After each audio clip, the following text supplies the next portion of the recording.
Everyone. Just by a quick show of hands, how many of you have been to the Wallach Art Gallery before? Oh, I love this. I love this. So many friends returning to us. And for those of you who are first-time visitors, we're just so absolutely delighted that you can join us this afternoon as we come together in community to celebrate the making of the Children's Art Carnival in Harlem. I'm sorry, I've been running around to make sure that you have a magical afternoon. But we're here to celebrate together and come together in community for the Children's Art Carnival in Harlem, the Making of Contemporary Artists, Uptown Triennial 2026 edition.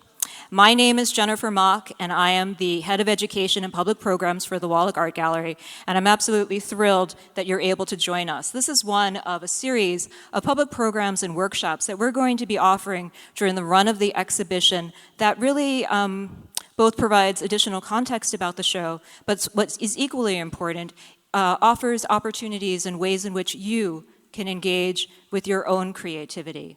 And on that line, just kind of thinking about that for a minute, my question to all of you would simply be, what is it that you need to be your most creative? I hear murmurs and thoughts. Whatever that answer might be, I suspect that for some of you, it might be music.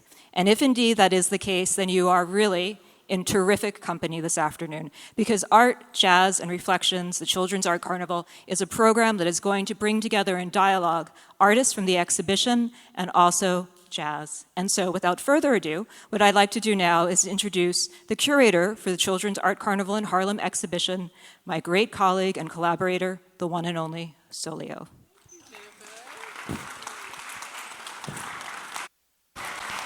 Good afternoon. We need more energy. Good afternoon. Yes, we're going to have some fun tonight. Today. It's not night yet. I'm ready for nighttime.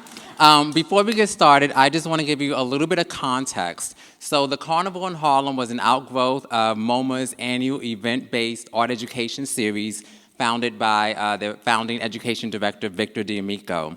And then in 1969, it moved in Harlem, where it launched, where it remains in operation today. And throughout its nearly 60-year history, the Carnival has provided art education to the community and transformed the lives of many students, administrators, and teachers. And this exhibition amplifies the Carnival's central role in supporting the art of Black and diverse contemporary artists, establishing a home for emerging artists, and creating a dynamic learning environment and pedagogical model for arts education and meaningful artistic experiences. So as I was researching the project, I was talking to a lot of the artists, and they all mentioned that there was music in the classrooms. They played music as a way to encourage the self-reflection and imagination and creativity of the students. And thus, many of the works, as you'll see in the exhibition, reference music. And in today's program, we honor the Carnival's legacy with recollections from several of the exhibiting artists, plus we celebrate the Carnival's emphasis on the connection between art and music with a live performance by acclaimed jazz vocalist, composer, and band leader Vanisha Gould. Give it up. She's here today. Yes, give it up. And her amazing band. You'll see them shortly. And so to begin, please welcome to the stage pioneering educator, activist, and multidisciplinary artist, Ademola Olugebefola. Hey.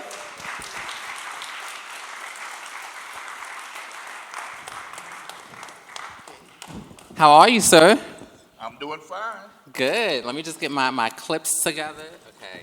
So on the screen is a photo of you. You're sitting beside Betty Blayton Taylor, who was the executive director of the Children's Art Carnival. And this is during a panel discussion for your exhibition at the Adam Clayton Powell Jr. State Office Building in Harlem.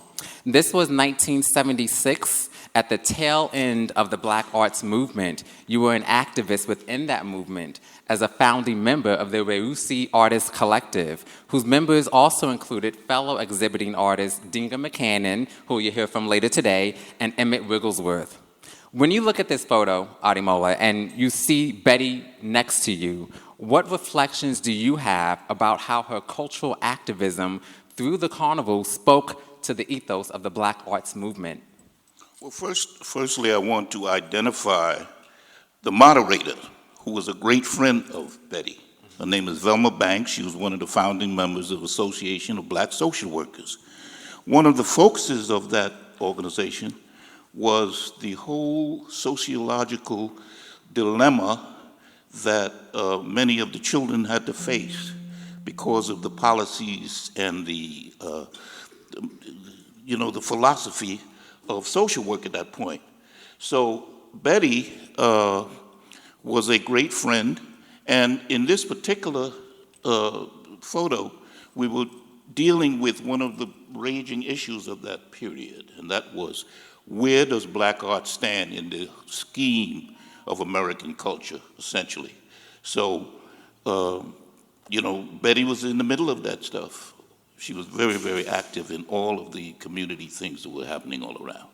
And the carnival specifically, because another thing that came up in my research, there was a meeting at, I think, the Met Museum, and Wamir Bearden was there, and they were really focused on art education as one of the tools towards social justice and towards making the world a better place, especially for youth. So how did Betty's focus on that speak to your own mission during the Black Arts Movement? Well, Betty believed that art was a conduit and a path for uplifting the consciousness. So thus, children who, of course, are our future, she saw that as an appropriate place for her focus and the focus of we as teachers and adults.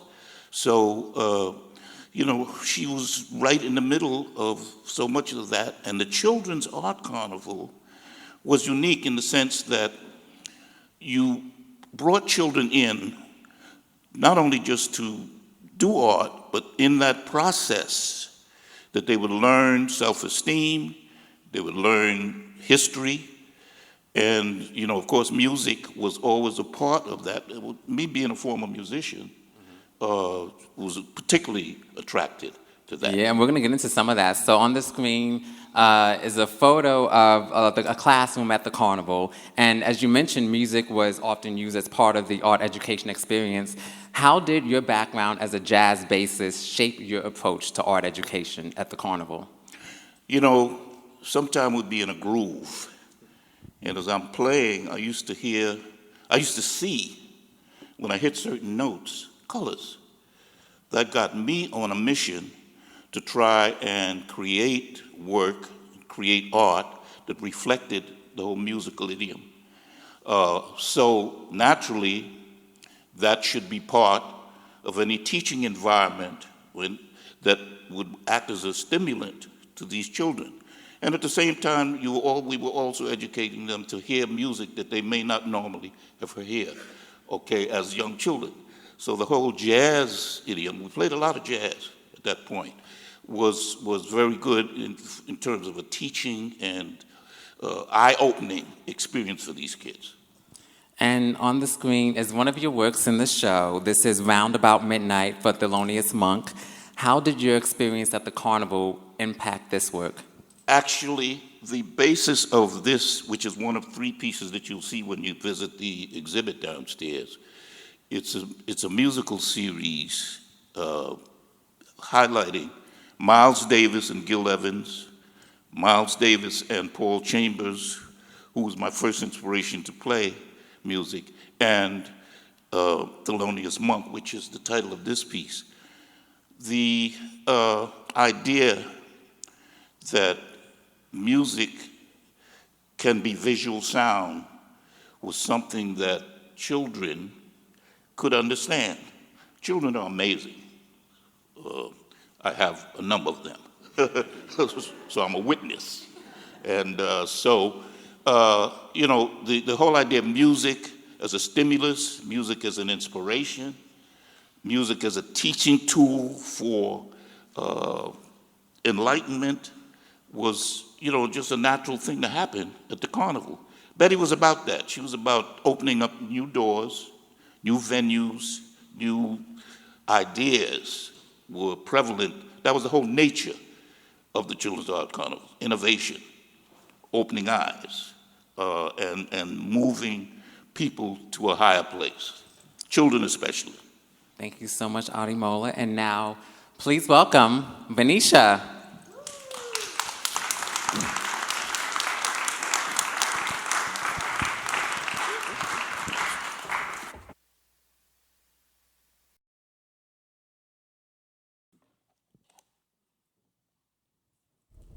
Hello, how are you? Good, I'm very excited to be here. I love Thelonious Monk, and yes, I'll be singing around midnight. This is my all-time favorite jazz musician. Let's see here. And this artwork, which is named in tribute to Monk's Round Midnight composition, has various shades of blue in it, as you can see. For me, these blue hues speak to the song's melancholy, yet hopeful mood and lyrics. Here is Round Midnight with my beautiful band. I hope you enjoy.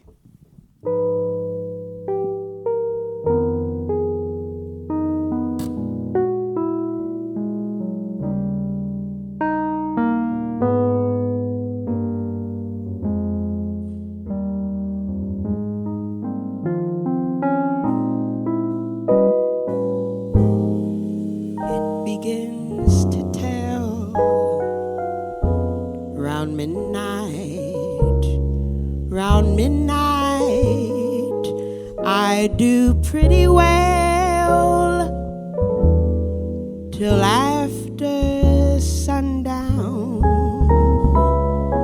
Supper time, I'm feeling sad, but it really gets bad round midnight.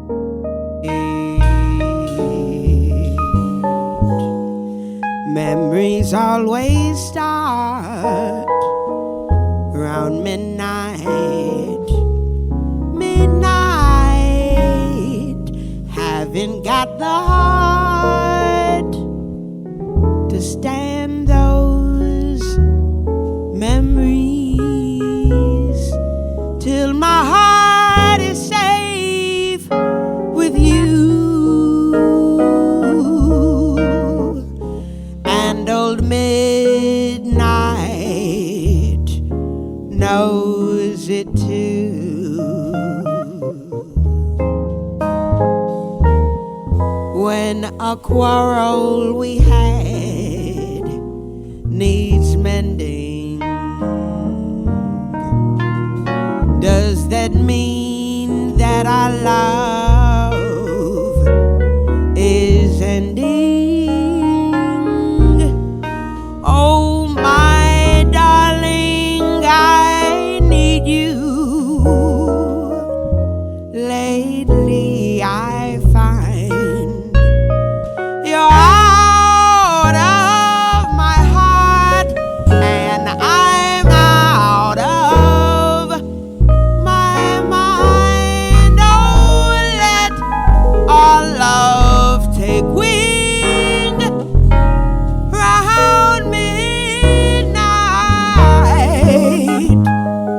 Let the angels sing for your returning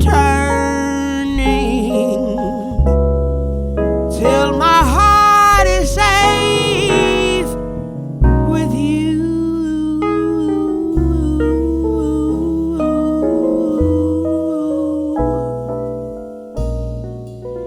And old midnight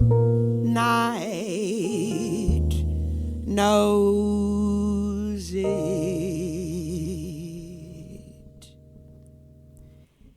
It begins to tell round midnight, round midnight. I do pretty well till after sundown. Supper time, I'm feeling so sad, but it really gets bad. It really gets bad. It really gets bad round midnight,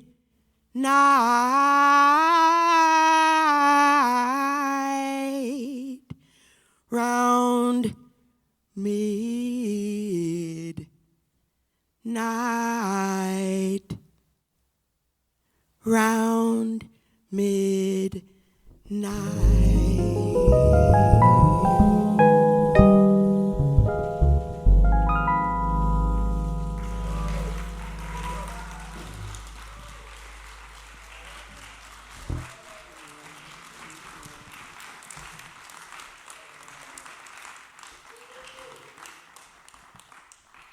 Thank you. Oh. Monk's Dream. Beautiful. This next tune by Armando is a portrait of Monk that captures his essence. Stylish and cool, colorful on stage, persona and pure genius. These lyrics are by John Hendricks. I know these lyrics by Carmen McRae. It's an album called Carmen Sings Monk, an album I was raised with in the household. I hope you enjoy. This is Monk's Dream. One, two, one. I dreamed of a life that was pure and true. I dreamed of a job only I could do. Yes, the three men beside me, we'd be a dream. Man, that was a game. I dreamed of the music I'd have to play, and when I'd play only my way. Smack dab in the spotlight, making this good old game. Man, that was a dream. All through my life, I dreamed true. Fortune would come my way. Struggling, getting by, trying to never ever lie and mean exactly what I say. I dreamed of my name on the sands of time. When I'd play only my rhyme. Smack dab in the spotlight, making this good old game. Man, that was a dream.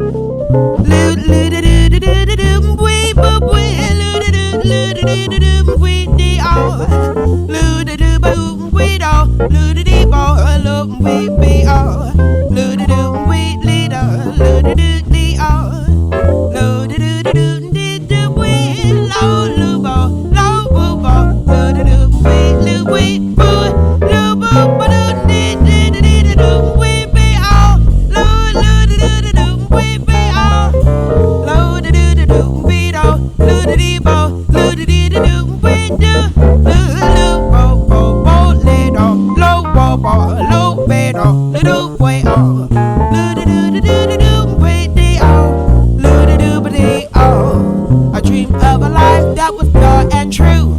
I dreamed of a job only I could do. The three men beside me, we'd be a team. Man, that was a dream. I dreamed of the music I'd have to play. When I'd play only my way. Smack dab in the spotlight, making this game. Man, that was a dream. No gal maid has got a shade on sweet Georgia Brown. 3 left feet, but oh so neat. She can sing whatever she wants to sing.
dreamed of a job only I could do.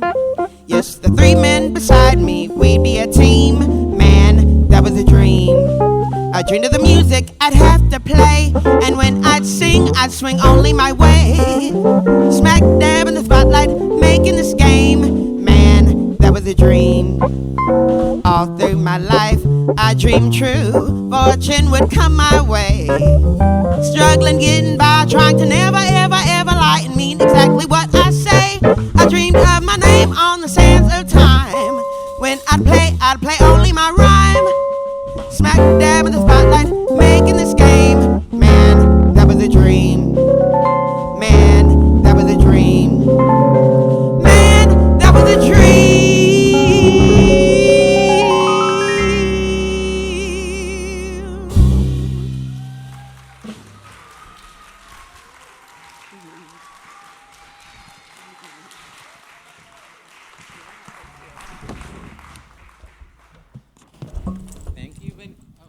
Hello. Okay. Thank you, Vanisha. Give it another hand for Vanisha and band. Thank you. Oh, I was gonna introduce you, Élan, but you already came up here. My bad. And this has been a dream for me. So I've just been walking all Well, crazy. welcome, Thank multidisciplinary artist Élan Cadiz. Thank you. So here we go. So on the screen are photos of you as a toddler at the carnival in the summer of 1979 with your dad, Élan Cadiz, who had been hired as a teaching artist and worked primarily with neighborhood children to improve the carnival's garden space. Yes. As you look back at this photo, how does it speak to the themes of family and community that have defined your experience at the carnival?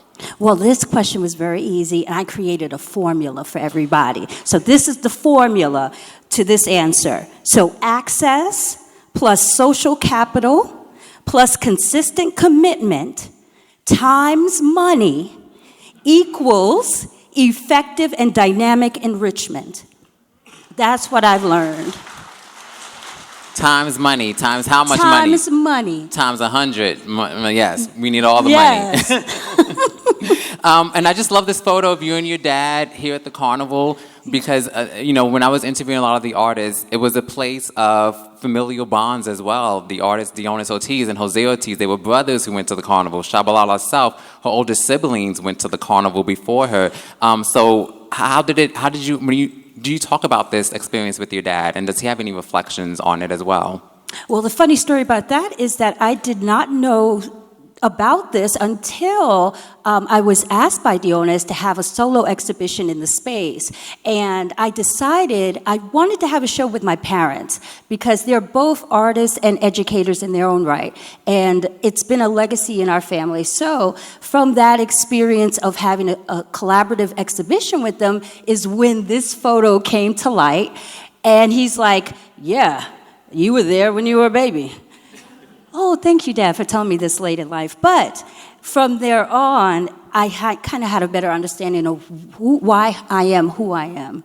Yeah. And 45 years later, we'll see on this photo, you became reacquainted with the carnival. And since 2023, you have been a studio artist and teaching artist there. On the screen is a photo of you in that same garden, along with a photo of you with members of the current carnival, some of whom are in this audience as well. Yes. In what ways do the values of family and community continue to resonate at the carnival today? Ooh, now this one's going to be a little longer, so hang in with me. Currently, the CAC is operated and maintained by and with communities of people who are focused on family and engagement. For example, artist Dionis Ortiz shares his gifts of printmaking and facilitates great workshops like Harlem Zines Lab and Press and Pull, which is happening today. Artist Tomo Mori shares her love of watercolor in her family-friendly workshops for all. I teach collage workshops where I highlight different themes and materials for participants to leave with their one-of-a-kind artwork. Milagros and Martha designed and created wearable art, and Milagros is currently covering CAC's backyard with marvelous crochet adornments with her crew. Wilhelmina Grant Cooper doesn't just transform objects into art, she also facilitates arts workshops that speak to health and well-being. Early Rudolph teaches clay workshops, and participants graduate class with usable art and ceramic wares. Laura King is also an artist and community member that teaches drawing. She currently has classes this month and next month. Check out calendar out on the website. Michael Maciosi and Lenore Brown run Hamilton Heights Darkroom on the second floor of CAC, and they offer all sorts of amazing photography workshops. But it doesn't stop there, because Betty's framework and through CAC's leadership, CAC has made numerous collaborations and connections to other artists and institutions in the Harlem area. Just last night, I attended the opening of Still Here, Harlem Eternal. The Harlem Defender opened. It opened last night, and it will be up till September 20th. Curated by Dionis Ortiz and Defend Harlem Media. Defend Harlem Media team member Catherine Destin was 4 years old when she first came to CAC, and she recalled lessons that she had in the space. And now, in her 20s, she's exhibiting at CAC. But it doesn't stop there, because CAC collaborates with all sorts of community institutions as well, and artists. Artists like Althea Brown, DeCoris Vegri, Vicky Fremont, Micheline Hess, Kefra Ife, Icona Sears. Moreover, AHL Foundation, the Brotherhood Sister Soul, Weusi, Diesel Funk, Centro Cívico Cultural Dominicano, West Harlem Arts Alliance, and we are still here. That says it all. Right? Like, oh my gosh, that is how they serve the community that they're in. I love that. And if you want to learn more about CAC, we also have some brochures with good more information about the organization available today, so be sure to grab one on your way out. But let's transition to some of your work. So on the screen is your work that's in the show. This is America. How did your experience at the carnival impact this work and your own sense of identity, self-identity?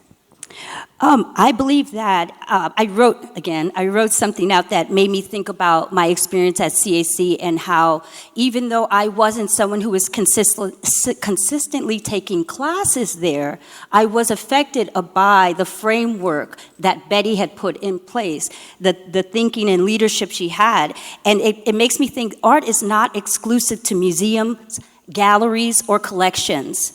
It's a tool that can teach and connect the maker to him or herself and the world in a thoughtful way. So I feel like that was a reinforcement to me making work, because I don't just make art. I like when I make pieces like this one in particular, it has to have a purpose. It's not just an artwork, it's a teaching tool. And that, I think, was a reflection of the CAC. And if you could briefly just break it down, because this work has so many layers in it, if you could briefly break it down so viewers understand what is the message in the work. Okay, so this artwork in particular is an allegory on the America. So in it, I am a representation of America. And I was inspired by artist Jan van Cleves. That was a Dutch artist who made a series of artworks about the different continents, right? So he did a whole painting that represented Africa and one that represented America, but he had never been to those places. So I, as someone who was born and raised here and has generations of family from here, I decided to create an artwork that touches a little bit on the history that I was taught, the miseducation I received from public education, and the incorporation of people that I've known, people that I've learned and researched, like the lovely people that I'm here presenting with today, Ademola and Dindga, the truth behind the democracy that exists in our country. So in this, it's just pieces of things that I've collected, as well as links to primary resources for young people to go to, such as the Library of Congress, the Smithsonian, the Schomburg, and things of that nature. Thank you so much. Give it up for Élan Cadiz. And now, please welcome back Vanisha and band.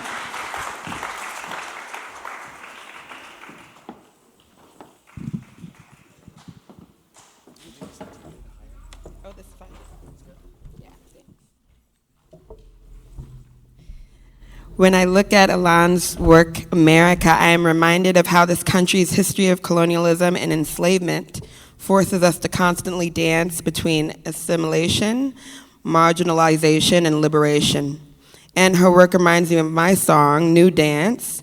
It is basically my life. I don't know where I'm from. I have many generations of family from here, and I don't know my boat stop. So the song is basically talking about the new dance. Here is your new dance, 1, 2, 3, left, right, left, right. That is what my family was told. I'm sure of that. That's what I know. And that's what the song is basically saying. I'd like to read the lyrics. What's interesting about music, what I love is we have chord changes, right? And if you like those chord changes, then you go back and you listen to the lyrics. But sometimes you get lost in the music and you don't listen to the lyrics. So I'll read the lyrics for you. The sound of tears falling on the chains of her lover, those hands that kill, steal away the dance of her mother. And he says, this is the new dance, you'll dance for me. 1, 2, 3, left, right, left, right. Her royal blood diluted at the hands of another, and devoid of love, she tries to dance the dance of the mourner. But he says, this is the new dance, you'll dance for me. 1, 2, 3, left, right, left, right. Ocean blue fades to a scarlet hue as those that she loved grow too weak to go on. Simon says, 1 foot in front of the other, forget your lover, he's gone. These chains are your family, so don't miss a beat. And don't move your feet, lest I say. And he says, this is the new dance, you'll dance for me. Here's the new prayer, you'll pray. And he says, this is the new dance, you'll dance for me. Here's the new prayer, you'll pray. This is the new dance, you'll dance for me. Here's the sad song you'll sing for me. This is the new dance, you'll dance for me. 1, 2, 3, 1, 2, 3, left, right, left, right, left, right.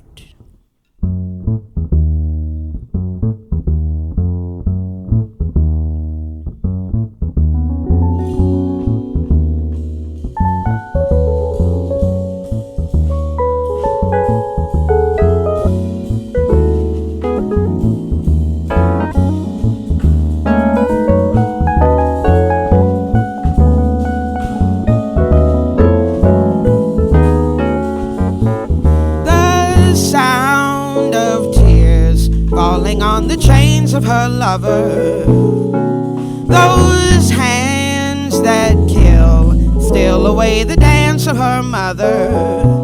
And he says, this is the new dance, you'll dance for me. 1, 2, 3, left, right, left, right.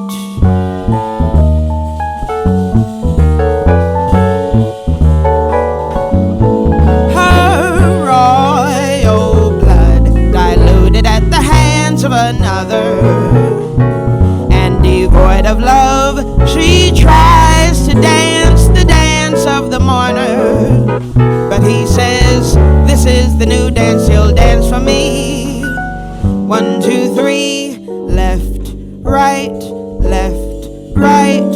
Ocean blue fades to a scarlet hue as those that she loved grow too weak to go on.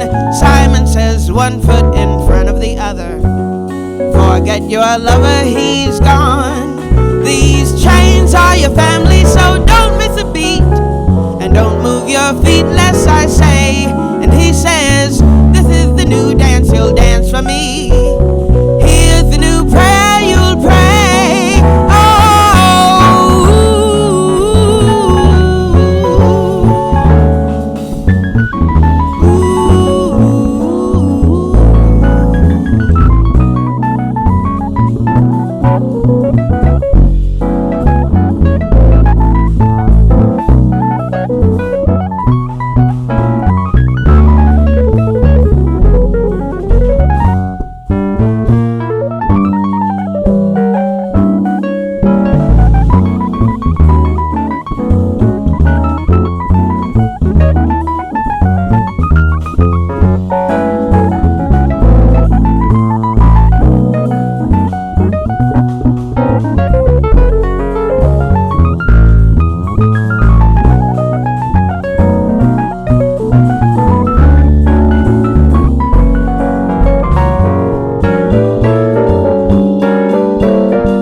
other.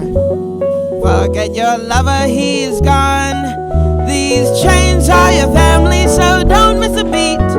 And don't move your feet lest I say. And he says, this is the new dance, you'll dance for me. Here's the new prayer you'll pray. He said, here's the new dance, you'll dance for me. Here's the new prayer you'll pray. This is the new dance, you'll dance for me. Here's the sad song you'll sing for me. Here's the new dance, here's the new dance, here's the new dance. Well, this is the new dance, you'll dance for me. 1, 2, 3, left, right, left, right, left, right, left, right.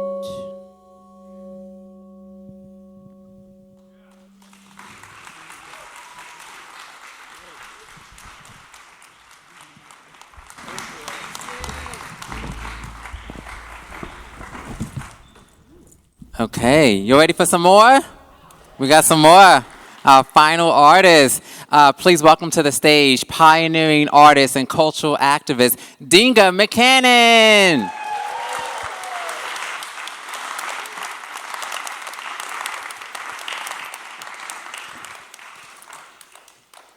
How are you? Good. So, it was so funny. We were backstage in the green room, and we were talking about, I was like, Dindga, what's that? She's like, oh, I wrote down some notes by hand. I said, I can even read my own handwriting. Oh, my God. So, yes, we're keeping it old school. I love it. Here we go.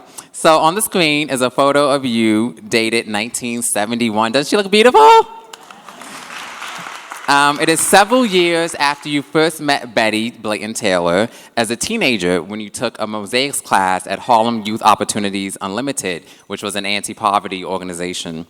In what ways did being a student and later a colleague of Betty's shape your identity as a Black woman artist during that time? When I first took Betty's mosaic class in 1963, or it could have been 4, I had just been kicked out of the Fashion Institute, the high school, for failing one class in design during the midterm session. That was fine with me, as I had no desire to become a fashion designer. I wanted to be an artist. So, when I signed up for the mosaic class, I had no idea what mosaics was, but it seemed to be the most interesting of the slate of classes offered. I lived on 121st Street in Harlem at the time, and I was always the oddball on the block. I wasn't a normal teenager. I didn't have the regular interests that teenagers have. I was all into creating and being an artist. I remember feeling very, very isolated and alone, and I lived in my own world filled with drawing, playing with paints and books. I had no point of reference at this time other than I just wanted to make art. I didn't even know of any artists except for the artists that were down in the village, the beatniks. And of course, that was a whole complete different world from the world I lived in Harlem.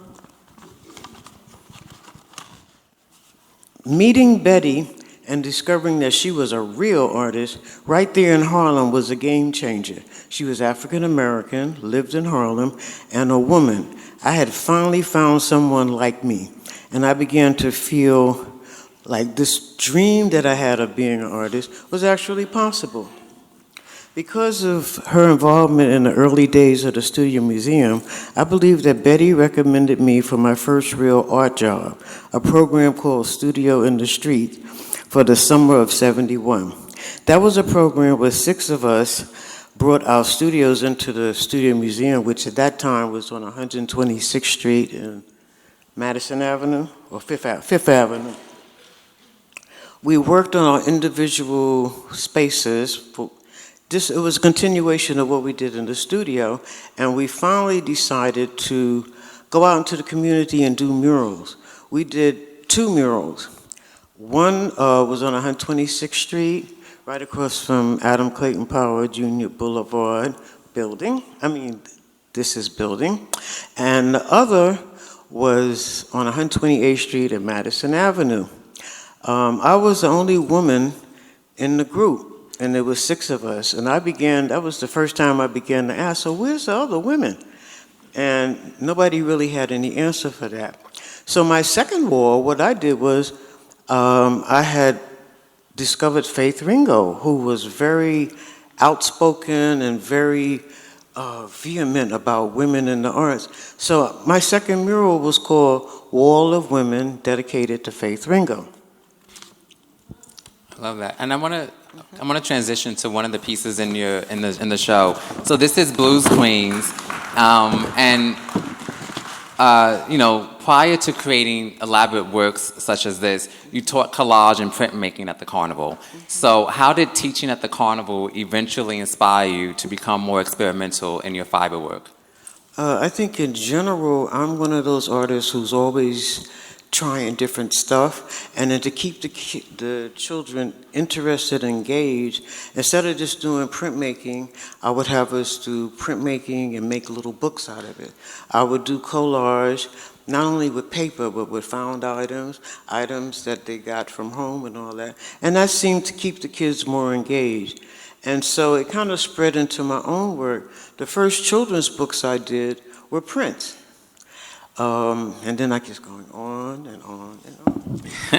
And staying on this work, you titled it Blues Queens in honor of the many unsung Black women blues recording artists. How did your experience at the Carnival reinforce your dedication to uplifting the narratives of Black women?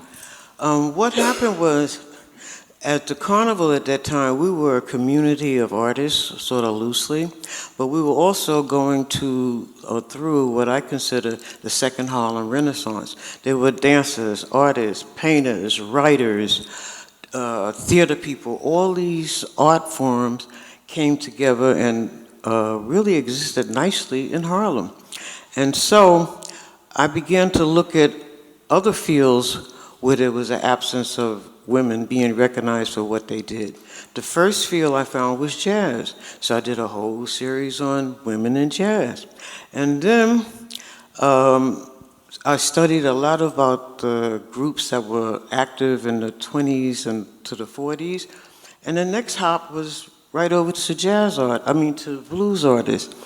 I read about their histories. I was fascinated. I couldn't figure out how on earth did these women living under conditions much worse than we living under now, if you can believe that, how they managed to be creative and how they managed to be themselves and how they managed to be forceful. And so I began to tell their stories. One of the things about this piece is I've identified the women by name, and then these tendrils, these are the titles of some of the songs that they created, because people didn't realize that not only were these women artists and vocalists, they were musicians, and they wrote and they composed songs. So embroidered on the tentacles are some of the songs that they wrote. And as you see, it's quite a number, and I didn't put them all in there. Well, thank you, Dindga, for your reflections and for uplifting these narratives. And now to celebrate this work and another work of yours, please welcome back to the stage, Vanisha and band.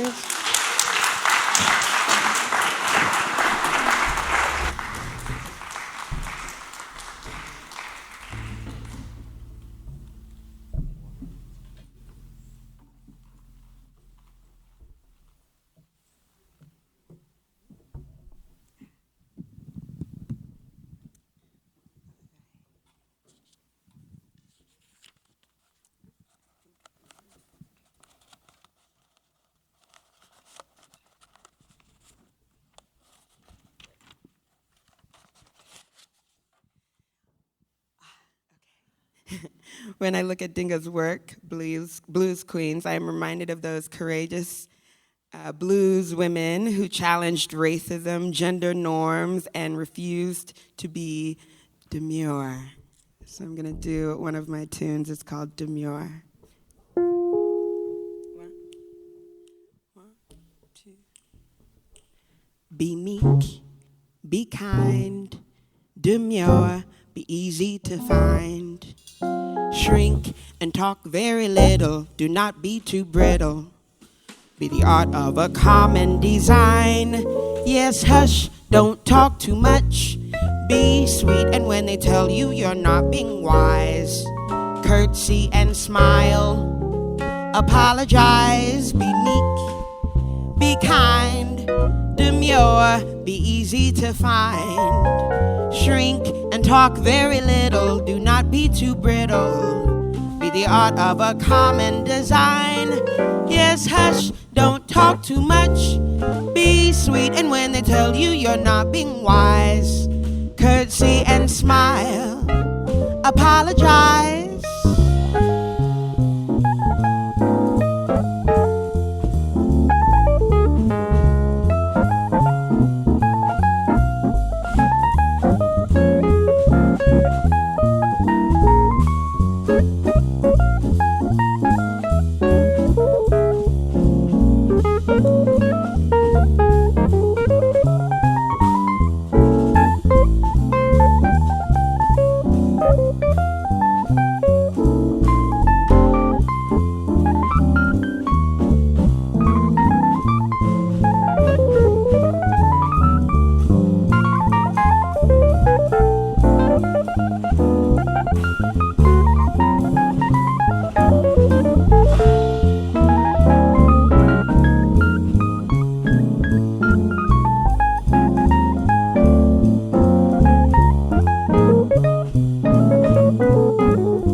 Demure, be easy to find.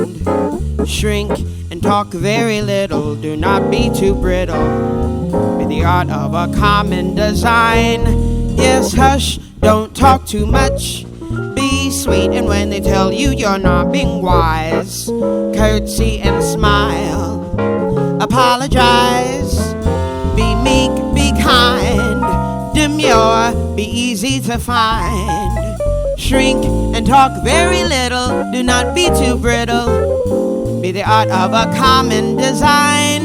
Yes, hush, don't talk too much. Be sweet, and when they tell you you're not being wise, curtsy and smile. Yes, that's all they want you to do, is curtsy and smile. Oh, that's all they want you to do. But I say, be who you wanna be, say what you wanna say, do what you wanna do. What can they do to you anyway? Maybe they'll laugh and talk, oh, that's okay. Be who you wanna be, say what you wanna say, do what you wanna do. What can they do to you anyway? Maybe they'll go, yeah, yeah, yeah, yeah, yeah, that's okay. Oh, yeah, yeah, yeah, yeah, yeah, oh, that's all okay. Oh,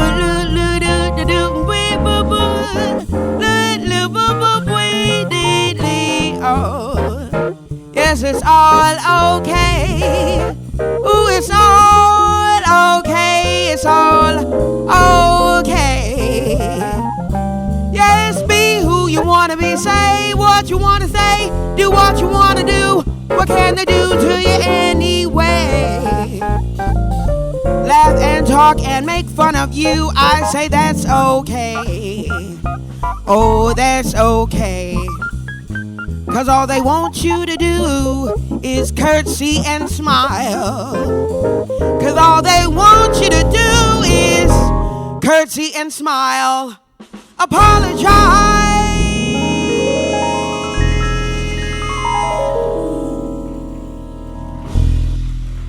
Not here, not today.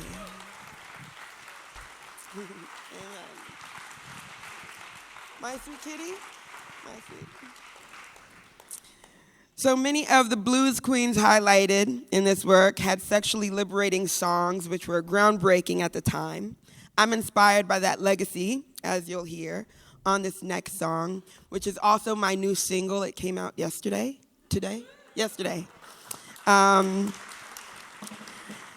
I'm very excited. I don't know if we have it today in the jazz world. I don't know.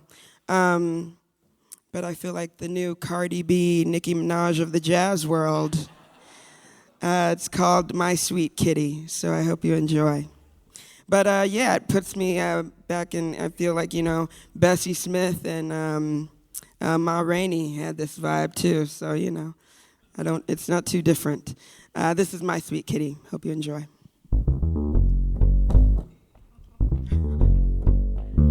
Yeah, I say it's dedicated to my kitty, right? And her name is Euphemism.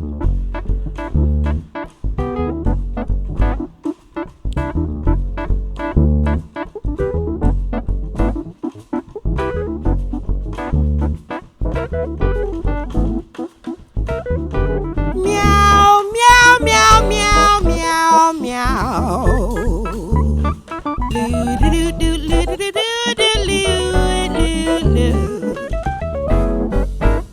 He loves my sweet kitty. He thinks she's pretty. I think he likes her more than I find him annoying, but she adores him. I tell him she doesn't like most guys. I think he talks too much. I'd rather he talk to her. For when he whispers sweet nothings, she just can't help but purr. Ooh, yes, he loves my sweet kitty. He thinks she's pretty. There's not much we have in common, him and I. Except my sweet kitty, and what a pity, 'cause he's so witty and such a pretty guy. But when he holds my hand, I feel nothing. And every kiss is a boring ordeal. He never comes to my shows or takes me to dinner. His kiss is for Kitty alone. That's his favorite meal, I'll take the deal. Yes, he loves my sweet kitty. He thinks she's pretty. I think he likes her more than I find him annoying, oh, but she adores him. I tell him she doesn't like most guys. I think he talks too much. I'd rather he talk to her. For when she sees him, she has to please him. And I must appease her. No, I mustn't tease her. For he loves my sweet kitty. What a guy! Meow, meow, meow, meow, meow, meow.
She's pretty.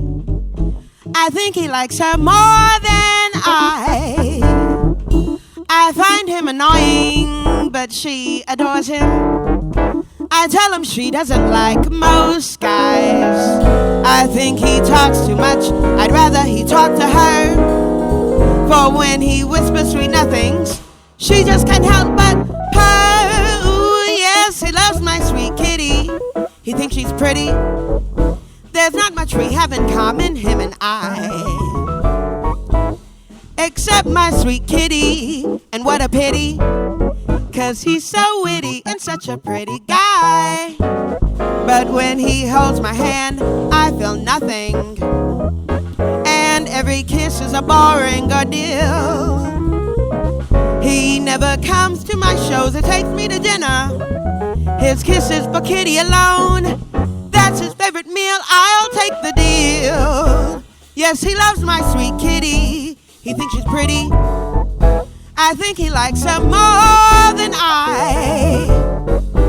I find him annoying, but she adores him. I tell him she doesn't like most guys. I think he talks too much. I'd rather he talk to her. For when she sees him, she has to please him, and I must appease her. No, I mustn't tease her. Boy, he loves my sweet kitty. What a guy. I think I'll keep him around. Hey, boy, he loves my sweet kitty. Yes, he loves my sweet kitty. Oh, he loves my sweet kitty. What a guy. Nice.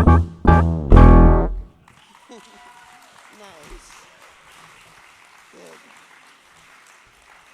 And again, I have Charlie Lincoln on bass, Mr. Samuel Bolduc on drums, Chris McCarthy on piano. Thank you. Great. Okay. Beautiful. So this artwork by Dindga, titled Bessie's Song, is a tribute to the iconic blues and jazz recording artist Bessie Smith, as I mentioned earlier. The woman in this quilt, beautiful, is confident, unapologetic, and bold. And her presence makes me think of Bessie's interpretation of "Tain't Nobody's Business If I Do."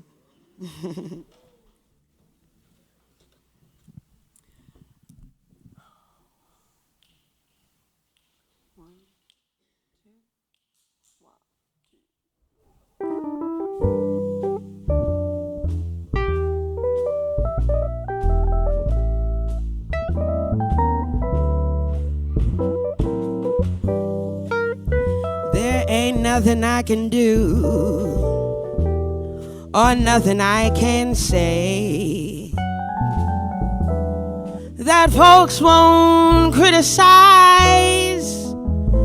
Oh, but I'm gonna do what I want anyway.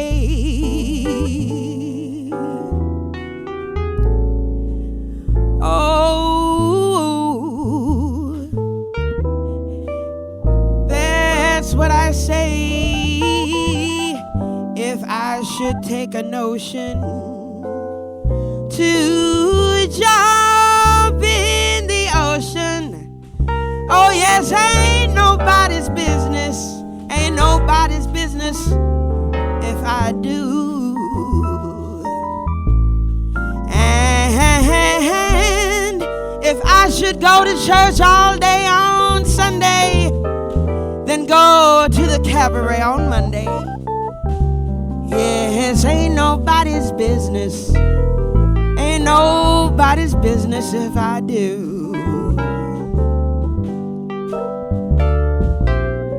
And if my man ain't got no money and he comes to me and I say, take all mine, honey, ain't nobody's business, ain't nobody's business if I do. I said I'd rather my man hit me, I said it, then he'd up and quit me. Oh, ain't nobody's business, ain't nobody's business if I do. Oh,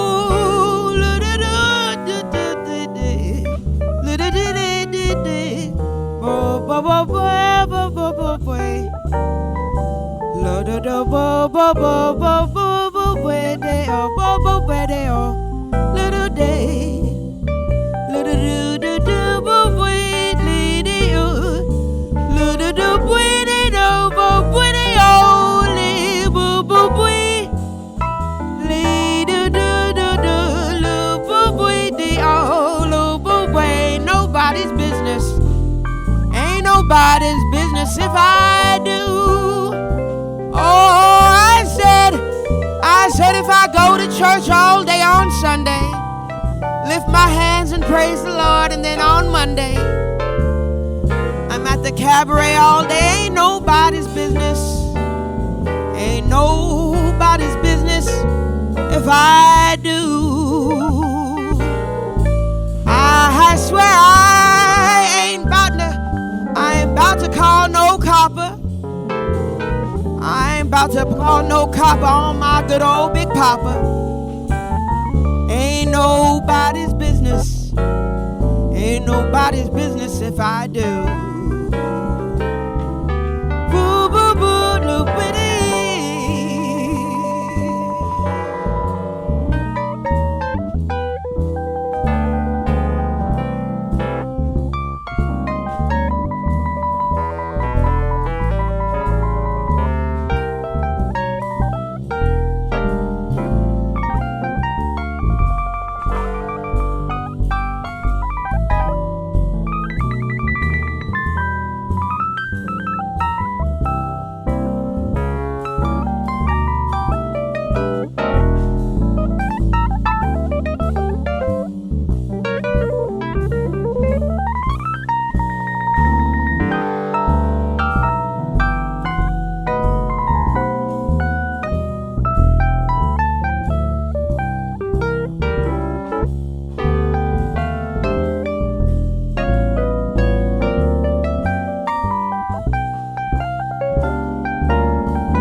To go ahead and jump right in that ocean. Oh, ain't nobody's business.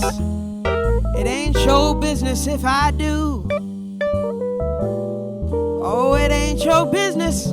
Oh, if I go to church on Sunday, go to sleep and then go to the cabaret on Monday. Oh, ain't nobody's business. Ain't nobody's business if I do. Yes, if I give my man my last nickel and it lands me in a good old pickle, oh, don't you look at me like that. It ain't your business. It ain't your business if I do. Oh, yes, I don't care if my good old man beat me. I'd rather him beat me than for him to quit me. It ain't your business. It ain't your business if I do. I said it ain't nobody's business. Nobody's business. It ain't nobody's business. No, it ain't nobody's business if I do.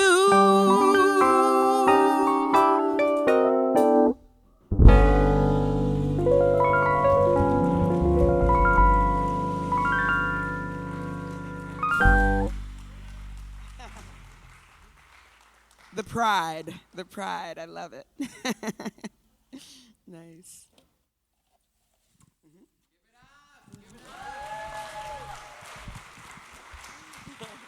Round of applause, please, for Vanisha Gould and her wonderful band. Thank you to Jennifer and the entire Wallach Art Gallery team, the artists Ademola, Élan, Dindga, my team, Bo McCall, Khiry, Evanson, and to you all for attending today's program celebrating art, jazz, and reflections as inspired by the carnival. You're welcome to stay, chat with the artists, enjoy the exhibition downstairs on the 6th floor as well, and make sure you go and buy My Sweet Kitty. Enjoy. Thank you.